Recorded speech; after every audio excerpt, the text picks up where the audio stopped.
আমি তো জানি সেটা, মানব তো আমাকে বলেছিল, কিন্তু তুমি তো তখন কিছুই শুনতে চাইলে না। ভালো কথা, ওই মেয়েটি কেমন আছে এখন? ভালো নেই, একদম ভালো নেই। ডক্টর ঝাঁসি বলেছেন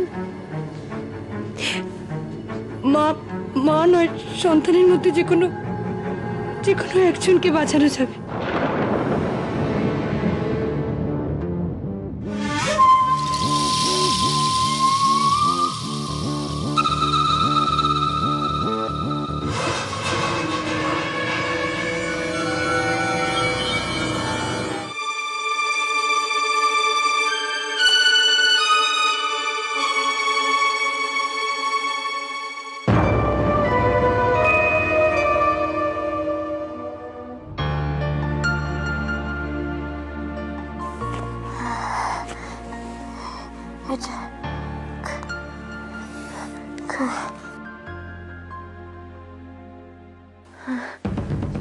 কি হচ্ছে দেবী, বলো।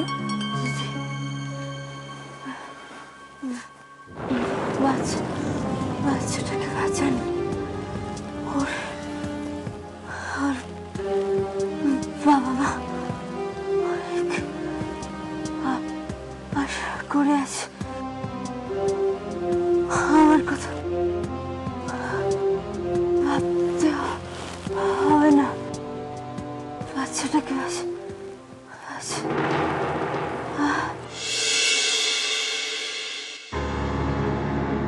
দিদি, দেবী কেমন আছে? মানে আপনারা কাকে বাঁচাতে চাইছেন? দেবী বাঁচবে তো?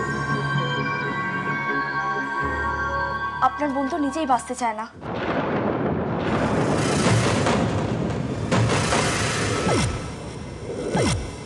ও বলেছে ওর বাচ্চাকে বাঁচাতে। জটামা, দেবী কি সব? আমি ওর সাথে কথা বলবো, দাঁড়া। তুমি ছাড়া আমি ওর সাথে কথা বলবো। দেবী, এই তুই কি বলছিস? তুই এসব তুই বলছিস বাচ্চাটাকে বাঁচাতে? হ্যাঁ, ওটা তো তোর বাচ্চা নাকি? ওটা কি বলছিস তুই? না, ওটা তোর বাচ্চা, ও তোর কেউ না রে, কেউ না। পাগল ছেলে, ওকে শুনতে পাচ্ছে? কেন চিৎকার করতেছিস? ও শুনতে পাচ্ছে না, দিদি তো শুনতে পাচ্ছে।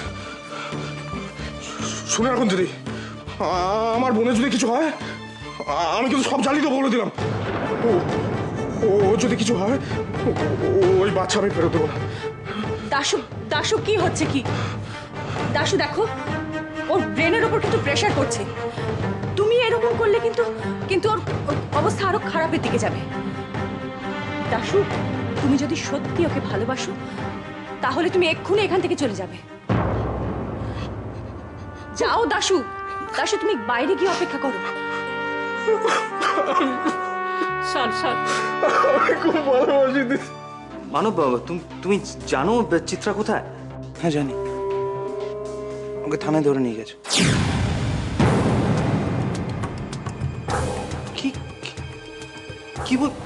কি বলছো তুমি? থানায় কেন? থানায় কেন? কি করেছো? শোনো না, সেটা তুমি চিত্রার কাছ থেকে জেনে নিও কাল সকালে। তুমি একটা কাজ করো, আমি থানায় কথা বলে রেখেছি। ওকে 10টা সাড়ে 10 মিনিট ছেড়ে দেবে, তুমি ওকে বাড়ি নিয়ে চলে এসো। ওকে?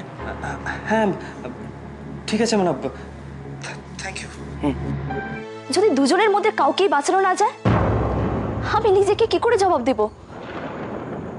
লাভ, মেয়েটা কত বড় একটা কাজ করলো বলো তো। দুটো মানুষের মুখে হাসি ফোটাতে চাইলো, তবু ঈশ্বরের হাস মিটল না, ঠাকুরকেও অনেক আগেই হারিয়েছে। আপনি জানেন ও ডক্টর ঝাঁসিকে কি বলেছে? ও মরে যাক, কিন্তু ওর সন্তানের যেন কোনো ক্ষতি না হয়।